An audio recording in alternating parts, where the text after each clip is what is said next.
So as we continue in a series this morning called Try, I want you to know I'm going to try and keep my voice from cracking. We were at it. None of you laughed. That's awesome. Thanks. Welcome to LifeBridge. I feel like I was back in COVID talking to an empty room. So I was at a volleyball game yesterday, and I kind of forgot I was teaching today, and I cheered with my whole heart and my voice, and so. Jamie halfway through was like, "Hey, you got to talk tomorrow. You might want to calm down a little bit." I'm the kind of I'm a dad first, I'm actually husband, then dad, then pastor, and so whenever my kids are involved in sports, it goes in that order. Pastor is not necessarily the priority when I'm in the stands, and if the ref gets a call wrong, I'm going to let him know that he got it wrong.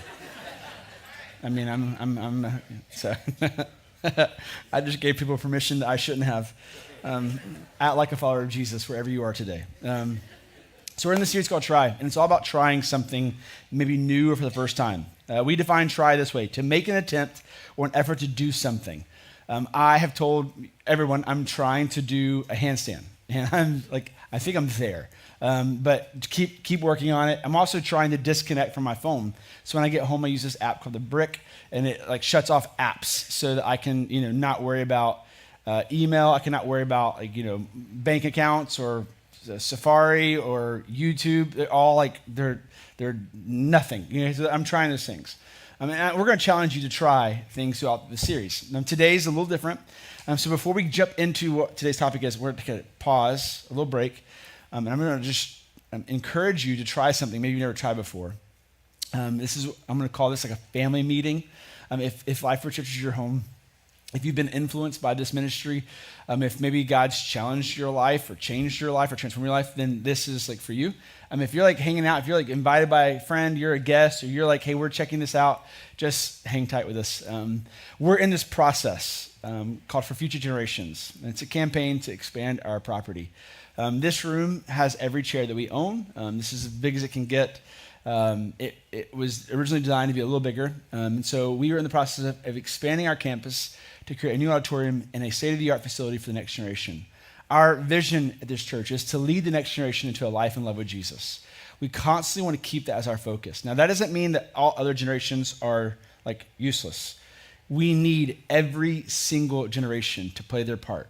And that's how a church is cyclical. When one generation commends God's good work to the next generation, so whatever generation you're in, if you tell the next generation of God's good works, they hear about Jesus, okay? That's how it works. So we want to create a space that's useful and that's not just on Sundays. I cannot stand when this building is ever empty. So we try our best to get it's being used quite a bit, but I think it can be used more. And so we're in a campaign to raise money to build this. Some of you are wow. I'm this, just so you know, it's never mind. This is our building. Too much information. If you're looking at it right now, the two gray, what's the word called? Roofs, ceilings. Just wait. It gets better. The two middle buildings are our current building. That's what you're sitting in. In fact, the one on the right is the auditorium. You're sitting in that today. The building on the far left, white top, that's the new auditorium. New lobby, new entrance. The building on the far right is state-of-the-art, new next-generation space. In that space, it's going to have basketball court. It's going to have pickleball courts. It's going to have state-of-the-art playground. In fact, you're sitting in part of it right now. All this space and the next space gets used so that Monday through Saturday, this building is free for families to come in and hang out. 2 years ago, I launched this information. I spoke it to a group of 110 people. Within about 2 weeks, actually a little less than that, about 10 days of me sharing this information, I received a phone call from the director of the Seniors Pickleball League at Lake Mayer. They had heard that we were building indoor pickleball courts, and they wanted to reserve the space first.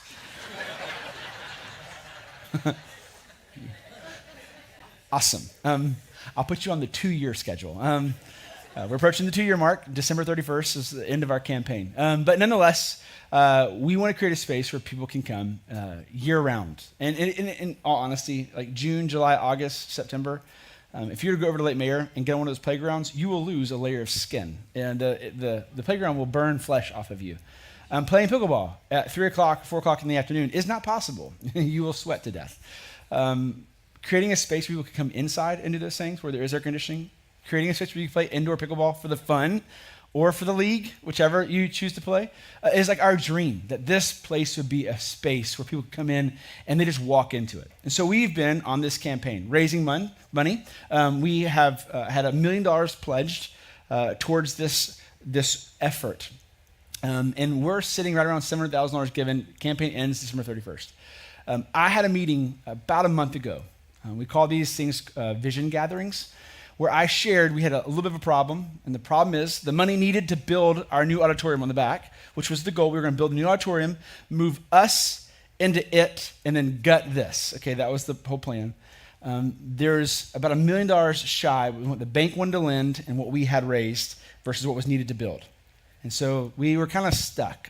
It's probably the hardest meeting I've ever, in 7 years of leading, it was like, oh, this is not the greatest news. Like, hey, we're in like a hold pattern.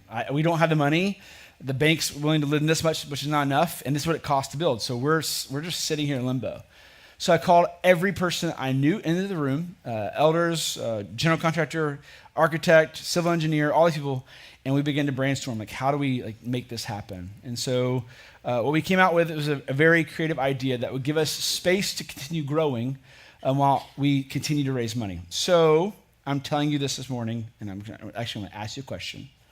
And the question is, again, to those who call this place home, would you be willing to try and give your best gift by December 5th of this year? Now, if you're already giving, like, awesome, you are amazing, and we couldn't do this without you. But if you're sitting here and you're like, hey, we're kind of hanging out, I just want to ask you, would you be willing to give your best gift by December 5th of this year?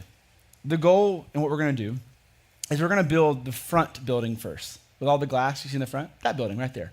If you walk from the volunteer parking lot, or when you pull in, that's where it would be sitting.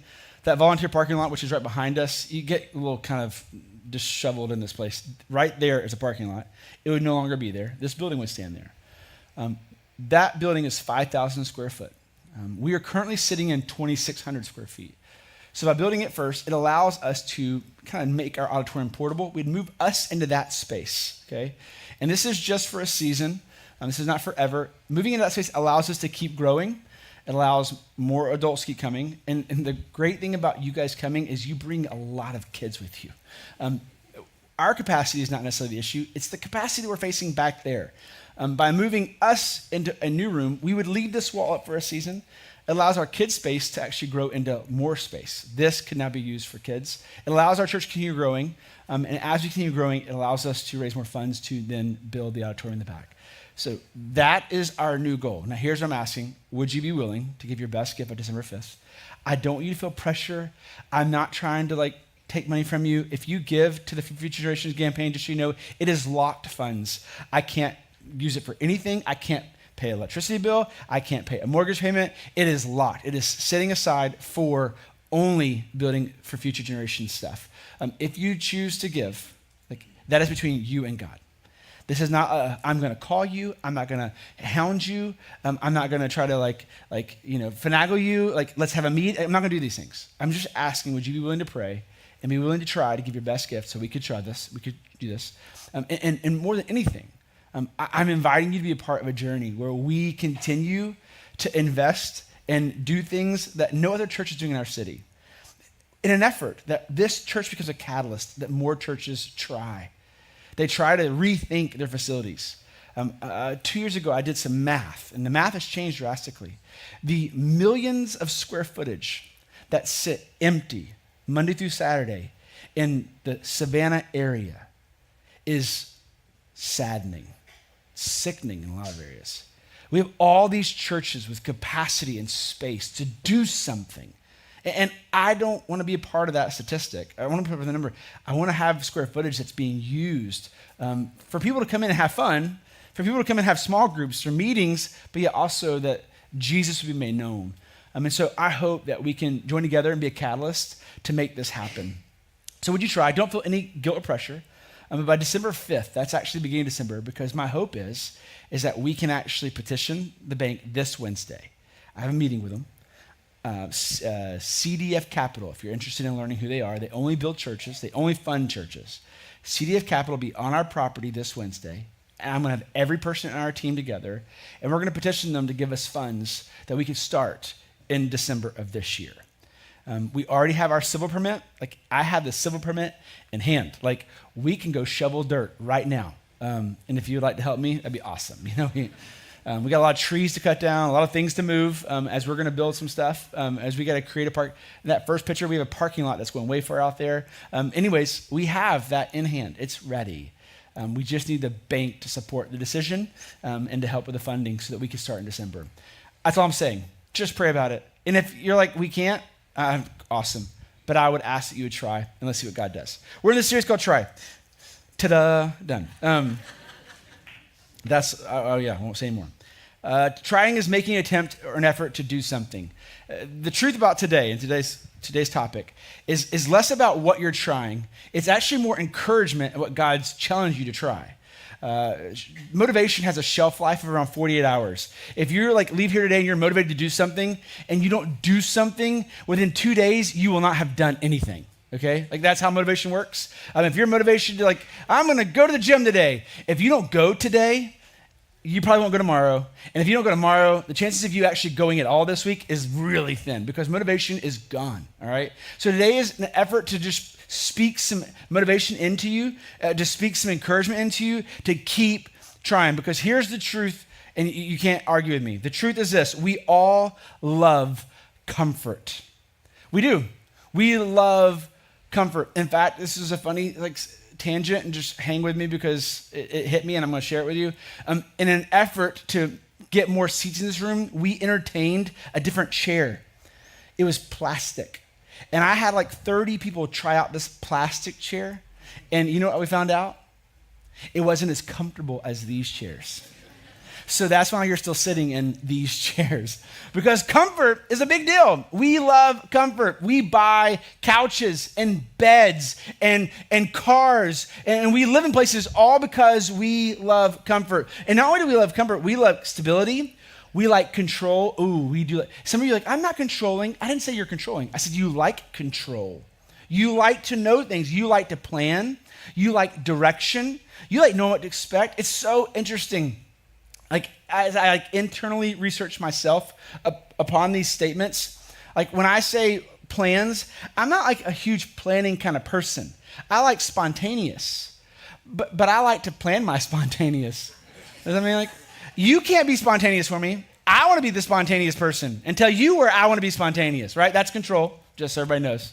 Like, in case it's like a little like a manipulative way of being controlling. I do like that. I like it. Direction. There's times where I'll put my GPS and be like, how fast to get here? And be like, you know what? I don't believe you. I can get there faster, you know? It's like, why'd you even ask it if you were to go, Chris? Because you're going to go your own anyways, because I like control. I like dictating my path. This past week, I trusted my GPS to get me to a volleyball game. You know what? It got me stuck behind a train for 25 minutes. I should have went the way I wanted to go, right? Like, that's just my own encouragement to not listen to GPS. But we do. We like plans and direction and know what to expect. But here's the problem in the Christian life. Here's the problem with following Jesus is that often, when we follow Jesus, life doesn't go the way we planned. Often things don't happen the way we want them to. Like when you put your trust in Jesus, you're saying, you lead, I'll ride, I'll follow. It doesn't always go the way we want it to. And here's the crazy part. Most of the time, it's like being in a storm. Following Jesus is like being in a storm. Chaos abounds. And it's in that chaos we hear something. We hear this still small voice that says, hey, Chris, do you hear me? Hey, Chris, do you see me? And I'm like, no, I don't see you. I'm stuck in a storm, like I'm getting soaking wet. There's lightning bolts, but it's always this way.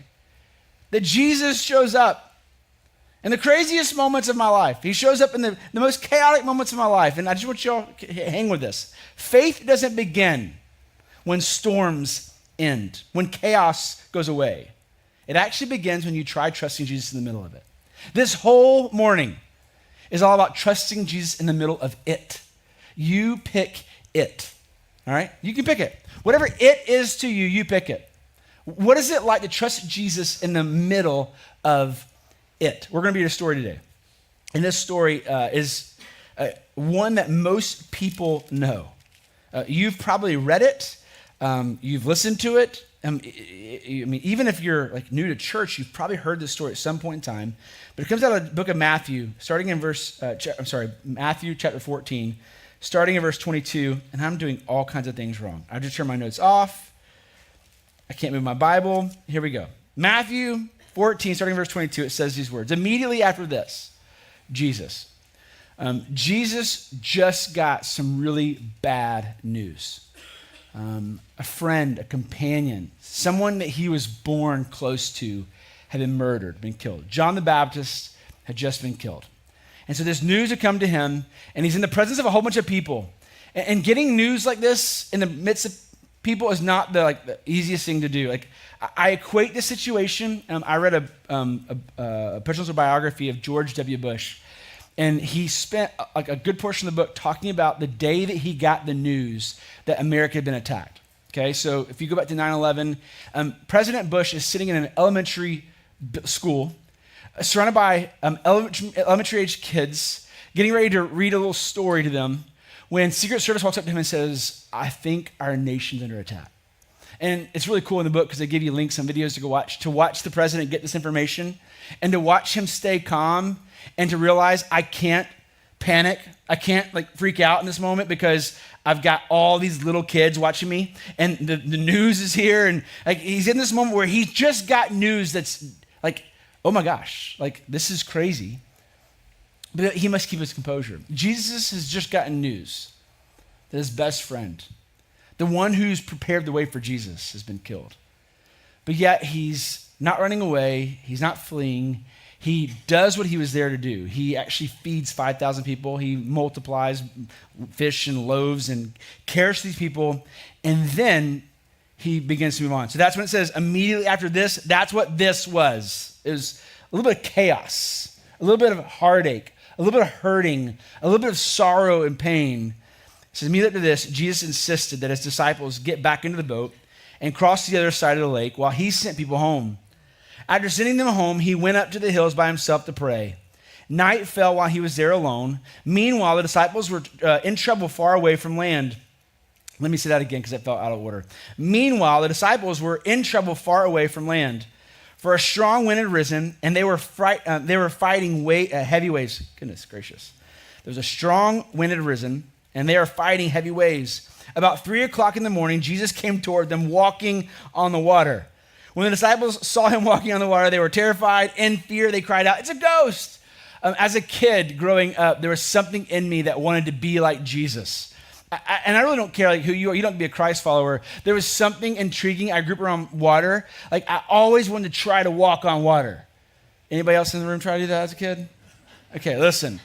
I would take off running as fast as I could in my grandparents' pool or my parents' pool, and I would get 1 foot on water. Second foot was knee to thigh area, and the third was face plummeting towards water. I tried my whole life to do it. I couldn't do it. Couldn't possible. So you can imagine, for these disciples who are battling crazy waves, wind is howling, there's a fear, a panic in them for their life. To see someone walking on water, they're going to be frightened. They're going to be afraid. They're going to call out, "It's a ghost," because I believe you would be terrified too. But I just want you to know, as we read this story, I want you to back out of it for a minute, look at it from outside eyes, and hear this truth. Trust grows in a storm, not away from it. Trust grows in the storm, not away from it. Can you imagine the disciples get me out of this? How do we get back to shore? I bet they paddled the fastest they've ever paddled. In the presence of storm, in the presence of ghost who's walking on water, they were on the move. They wanted to get away as fast as they possibly could. They're we got to do this. Let's go. They're trying to get away. But I want you to know this, that trust grows in the storm, not away from it. The story continues in verse 27, but Jesus spoke to them at once. "Don't be afraid. Take courage. I am here." Then Peter called out to him, "Lord, if it's really you, tell me to come to you, walking on the water. Yes, come, Jesus said. So Peter went over the side of the boat, walked on the water towards Jesus. Jesus says these words, don't be afraid. Like, what's powerful about his words is where he is when he says them. Jesus is not on the shore. He's not like hovering above them in the heavens with a bright light. No, he's actually standing in the midst of the storm that they were fearing for their life from. In this moment, as they're being like rocked back and forth, as waves and wind are crashing, as water continues to go into their boat, and just like remember, like they're not living in 2025. Their boats don't have batteries. There is no like sump pump. Like water's not being pumped out. They're like shoveling it out, hoping they don't sink. In the midst of their storm, they find Jesus. And he's standing in the presence of the same storm they want to get away from. At the place that they want to escape, the place that they're wishing and praying for safety. Can we just go back? Can we get out of it? What do we do? What they want to get away from, Jesus is standing in the midst of it. And let's just be honest with you. He's walking in the midst of the waves. Have you ever walked into the ocean before? Some of you, if you haven't, you need to go try this before it gets too cold. As you walk into you can go Tybee, walk into the waves. Waves don't stop when you get in. Like water does not stop doing what it does. It crashes. And going into Tybee is like a safe place to do it because the waves aren't usually massive. Like they're just, there's just waves coming in. They hit you and they splash you. And like I'm out there with my kids and like when a wave's coming, I back up to, keep myself from getting wet. And then I go back out there, unless I want to get wet. But then if you want to get wet, you walk out and waves crash and they hit you in the legs and you go higher, they hit you in the chest. And then sometimes you splash and it gets all over your face and gets salt in your eyes. And it's a really fun experience. I love it. I love the ocean. I do love it. But Jesus is not like standing there like in the water around him is like, oh, it doesn't splash him. No, he's standing in the midst of the same waves that are crashing in those boats. And the same waves are splashing him and getting him wet, but yet he's calm. And he's standing right in the midst of their presence. When he says, don't be afraid. I'm here with you. Maybe this morning you just need to hear the truth of whatever you're going through. Whatever chaos abounds, whatever hurt abounds, whatever situations ahead of you that you're afraid of or uncertain of, whatever is happening around you, Jesus wants to stand in the midst of it with you. Like he wants to be a presence right there with you in the midst of it. Because trust grows in the storm, not away from it. So Jesus says, don't be afraid. And Peter, like the bold one, was like, is it really you? Like he calls out, okay? Like, isn't that awesome what Jesus does? In the midst of something he's afraid of, he doesn't run from it. He addresses it. He calls it out. Like, let's just ask the question, what are you afraid of? You don't answer me. But what are you afraid of? What would it be like for you to call it out? Hey, what are you? What are you that I'm afraid of? What's making you so big that I'm so timid? What's happening that's so grand and great or so spectacular that it's making me feel insignificant or less than? Peter calls it out. Hey, is it you? And Jesus responds, it is. It's me. And so he asks, well, if it is you, then I want to come out in the water with you. So Jesus says, come on. I hope there's DVR in heaven. Like, I want to see this moment. That Peter does what no one else in the boat is willing to do. No one else does this, but Peter tries. Like his trust in who Jesus was greater than the fear of what was happening around him. I can just imagine it. Like these boats aren't like spectacular. I imagine he goes to the side of the boat and as he's holding on the death grip, the side of this boat, he transfers one leg out and into the water. So he's got one leg in secure boat footing, and he's got one leg in crashing storm water, but he recognizes something. As soon as his foot hits the water, he has stability. I never had stability when I put my foot in the water. I sunk instantly, like down.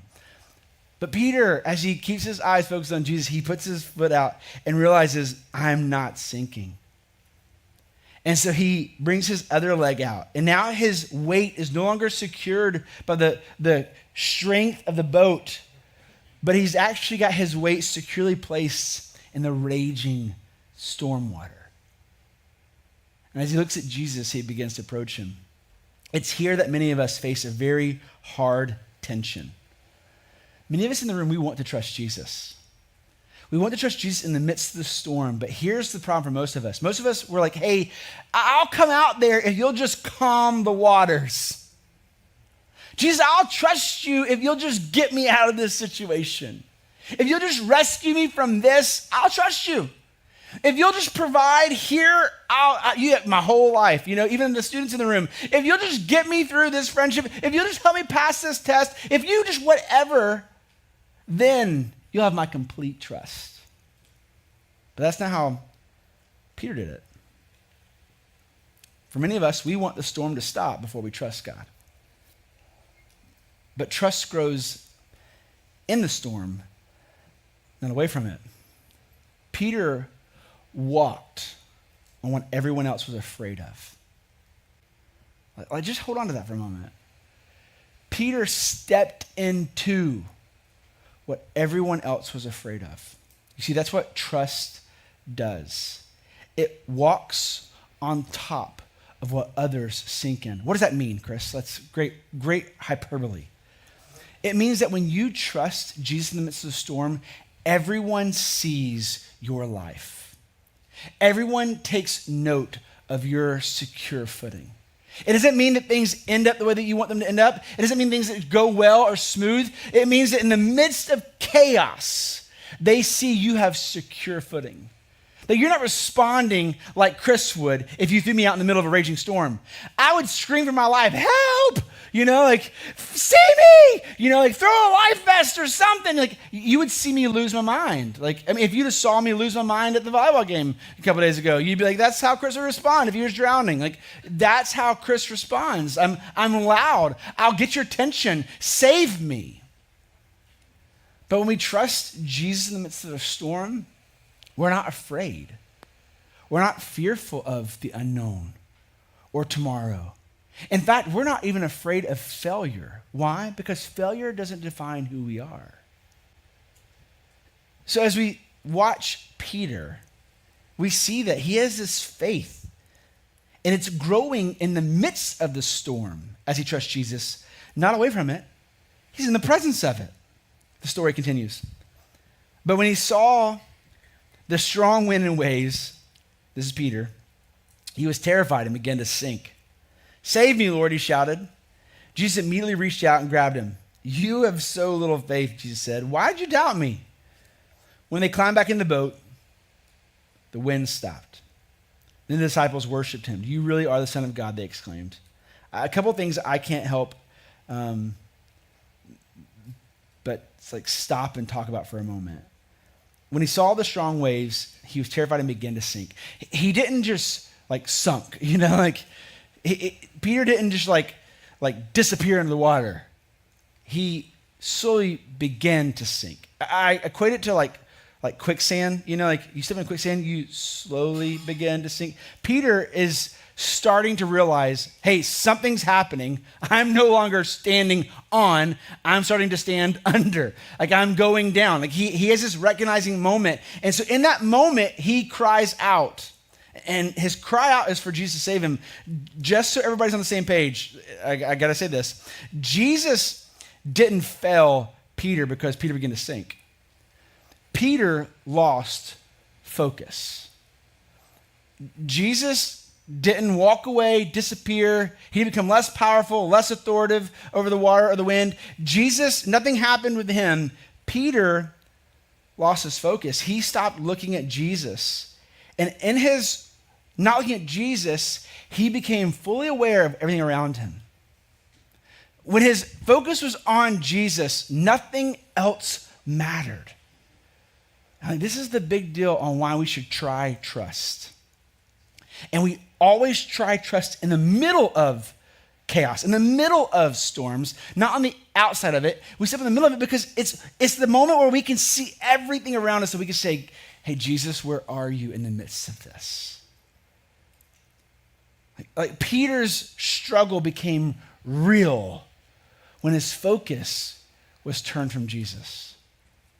So often in the midst of struggles, in the midst of situations that we're like if you think about your anxiety, you think about your fear, you think about your worry, your doubt, it grows because you're focused on the problem.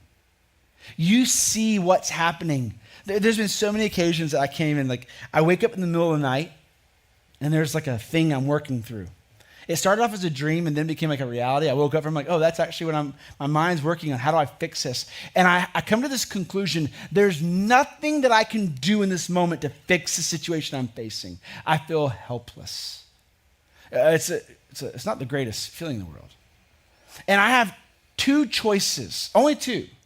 One is to get up and just continue worrying with it and try my best to make a solution that within 24 to 48 hours, it works or it doesn't.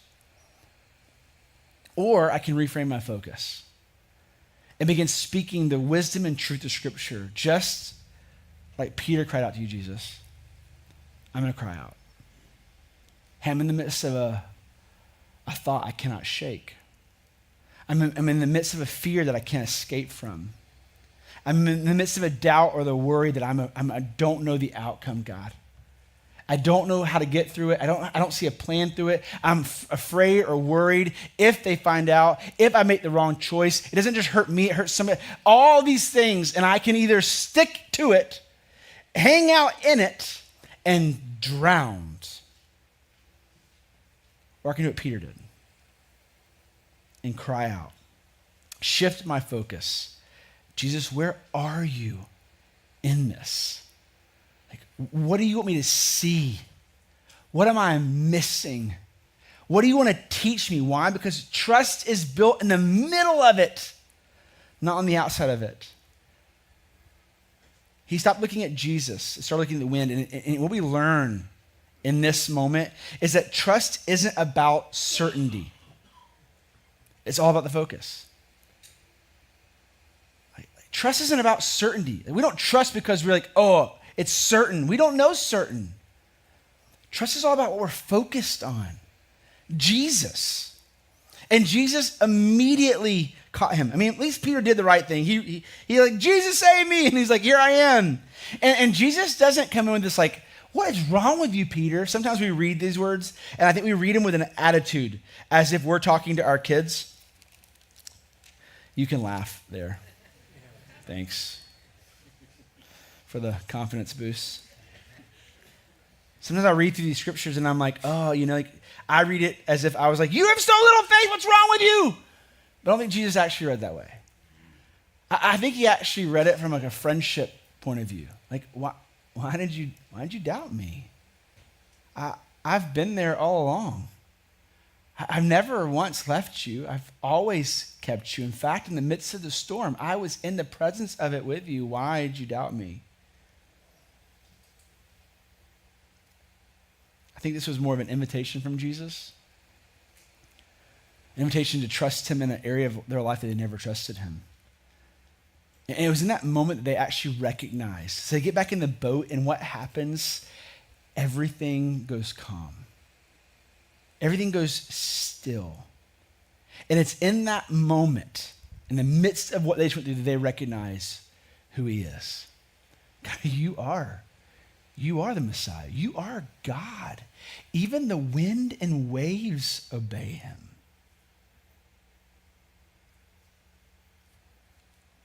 Trust grows in the storm, not away from it. So, what would it look like for you to begin to trust Jesus in the middle of it? The middle of fill in the blank. For you, what would it be like for you to trust Jesus in the middle of whatever you're facing? Maybe there's a situation that you can't control. You have zero control of that. They're like literally at 2 o'clock in the morning, which is kind of like my wake up time. I'm like, you can't fix this. You have no control of it right now. First of all, everybody else is asleep. Like no business is awake. You can't call them and ask questions. There's no customer support, Chris. Everyone is down, You can't fix it. What would it be like for you to trust Jesus in the middle of a situation you can't control? A relationship that you can't fix? Like what if you're in the midst of something and there's nothing you can do to fix it? There's nothing you can do to make it better. There's nothing you can do to correct it, to right it. You have zero authority on its outcome. What would it be like for you to trust Jesus in the midst of that? What if there's a future you can't see? I believe in these situations, Jesus would say the same thing to you that he said to Peter. If you cry out to him in the midst of the storm, like, hey, Jesus, where are you? What are you doing? Like, help me see you. If you were to cry out to him in the middle of the storm, I believe he would say the same thing. Come out here with me. Like step into this with me. Don't wait for everything to settle. Don't wait for everything to get better. Don't wait for the situation to resolve itself. Step out into it. Don't wait for this feeling of perfection, like the time is right, because the time is not usually ever right. I think most of the time, the miracles that Jesus performed were always in motion. They were always in happening. They were always in situations. What would it be like for you to step into it and trust him right in the middle of it?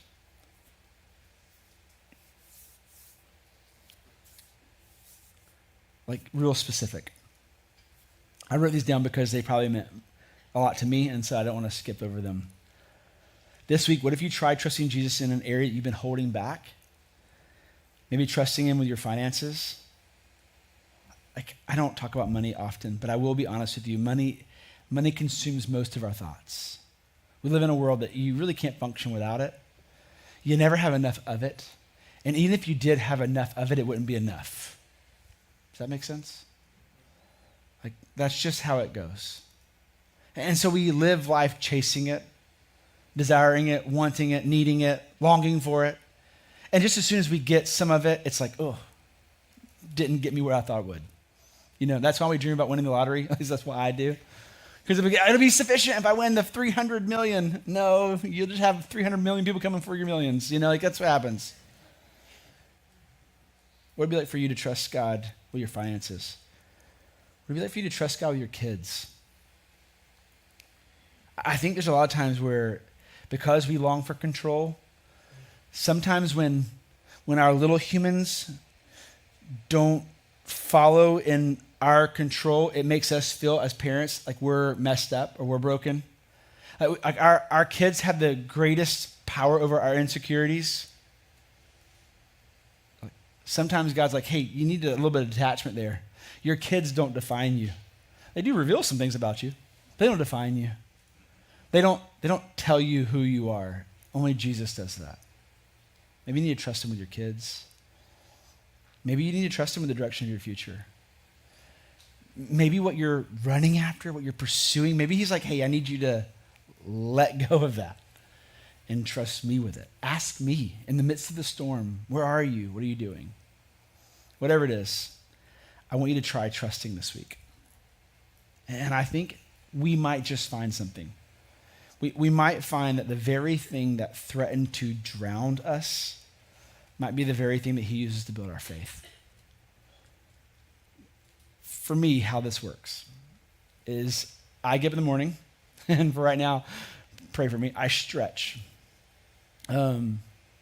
It's not like meditating, kind of maybe it is. It's more of just sitting and stretching and focusing my attention on Jesus.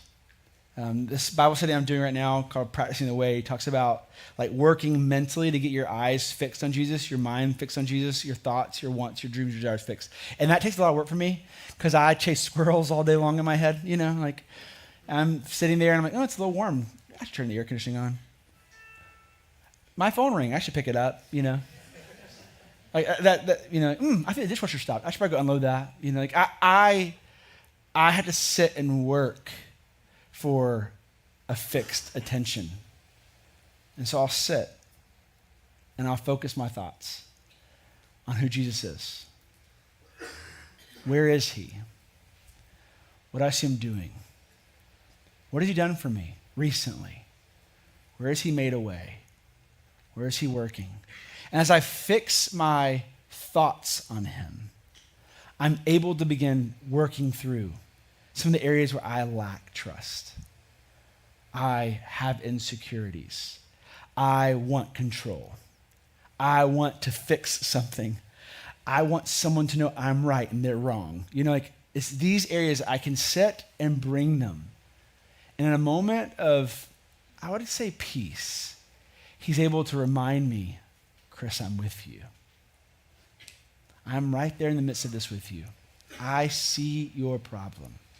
And I'm not going to remove it most of the time. I'm going to walk with you through it. I'm going to teach you how to trust and love. What is it that you're going through? How could you spend some time this week maybe trying to trust Jesus in the middle of it? Instead of running from it, instead of drowning yourself in the television to escape it, or alcohol, or ice cream, or peanut butter Reese cups, Some people brought those to me this week. I drowned a whole day of those really quickly. Instead of escaping from the problem, what if we ask God to meet us in the middle of it? What would it be like for you? How could you do that? It takes intentionality. It won't just happen. You have to try. And I believe if you do try, you might find that God will meet you right there. And the thing that's been drowning you for weeks or months might be the thing that he says, here I am. I want to use this to change your life forever. So I'm going to pray. And for many of you, I want to give you an action step right now. Some of you need to do something. Okay, this is not like a let's go home and think about it. Because just so you know, motivation has a shelf life. If you leave here and you're like, oh, I'm going to try something, but you don't do something, it's going to be gone, right? In just a little bit. Maybe you need to try and come forward and have someone pray with you. Or just talk with one of our prayer team members. They're going to be here in just a second. They're going to line this front stage. Maybe you should come and just talk to them. Maybe about your fear, your worry, your doubt. Maybe you just need to say, hey, will you pray for me? I'm not going to tell you anything. I just need you to pray. And they'll pray over you and for you. Nonetheless, taking that first step might provide some clarity. God might speak something through them in their prayer that reminds you he's present. He might show up in the midst of your storm, but you have to try doing something different. You can't keep doing the same thing and expect different results. They call that something. What do they call that? Insanity. Let's try something different this morning. Let me pray for us. Jesus, thanks for the day. I'm so grateful for what you're doing. And I'm so encouraged by the way in which you're moving in my life. God, first and foremost, I'm grateful for the abilities you've given me to try. And God, to try and fail time and time again, but to be reminded that you're with me in the midst of my failure. That you're present in the midst of my pain, and that, God, you want to use these things to make me better. That you want to use these things to sharpen me and to show the world more of you in me, less of Chris in me. God, I pray for our church, for LifeBridge Church as a whole, that God, as we try, you would meet us in our efforts. And that God, in our efforts, in our trying, we would see you, we would experience you, we would find you because we're seeking you with all of our heart. And God, as you show up, as you reveal yourself to us, God, would you, help us reveal you to the world around us. That friends and family members would see a Jesus worth following in our life as we try. God, we praise you for what you're doing. We give you all the credit and glory for you deserve it. It's in your name I pray, Jesus. Amen. Love you guys. You're dismissed.